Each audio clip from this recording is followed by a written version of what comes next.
பாட்டு வீட்டுல கொண்டு போய் கேட்டுக்கலாம்பா. பாட்டுக்கு வர பஸ்ல ஏறாதீங்கப்பா. பஸ்ல ஏன்னா உள்ள பார்க்க தெரியுது. காலில் வந்து கேட்டுக்கிறாப்பா.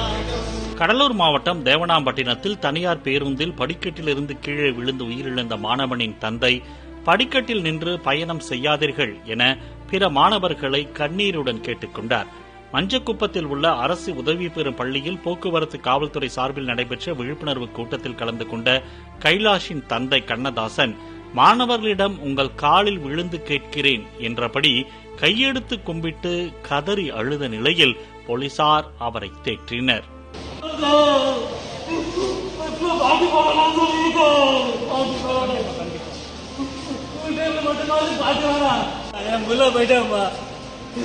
பாட்டு வீட்டுல கொண்டு போய் கேட்டுக்கலாம்பா.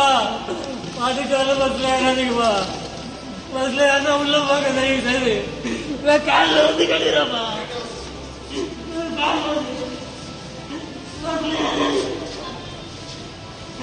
பஸ்ல பாட்டு கேட்காதீங்க.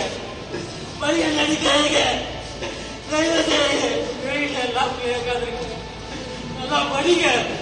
படிப்பு தாங்க முக்கியம். ஒன்றும் ஒரு கப்பம் கிடையாது.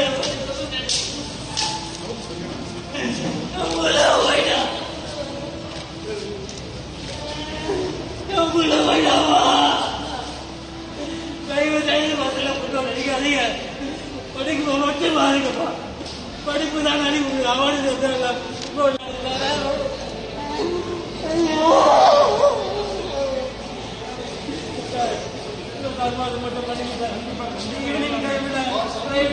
பாட்டு போல பாட்டு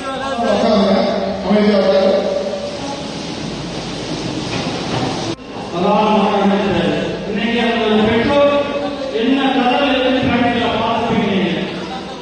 இனி கடலை கூடாது ஒரே என்ன பாடுபடாம பாருங்க. பெற்றோர் ஒரு பிள்ளைகள் தந்தையோட உண்மையில பாருங்க. எதுக்காக அவர்கள் வந்திருக்கார்? உங்களுக்காக தான். இனி ஒரு நிகழ்வு இந்த மாதிரி நடக்கக்கூடாது அப்படின்ற ஒரு விஷயத்துக்காக தான். ஒரு சிறிய அலட்சியம், ஒரு சிறிய விளையாட்டுத்தனம், ஒரு சிறிய ஒரு ஜாலியான செய்தி அவருடைய உயிரையே பறிச்சிருச்சு. ரொம்ப கவனமா இருக்கணும். வர்ற காலம் மழைக்காலம். சூழ மேல மாட்டிக்கிறாரு. மாட்டிட்டு பஸ்ல சேர்ந்து பயணம் செய்யும் பொழுது பசங்களோட ஜாலியாக பேசி எச்சரிக்கையா இருக்கிற மழை காலத்தில். அதனால அந்த போக்குவரத்து காவல் ஆய்வாளர் உங்களுக்கு நிறைய விஷயங்கள் எடுத்து சொன்னாங்க. விளையாட்டு இருக்கும் இந்த வயசுல இல்லைன்னு சொல்ல மாணவர்கள் இறந்து போய் உடல்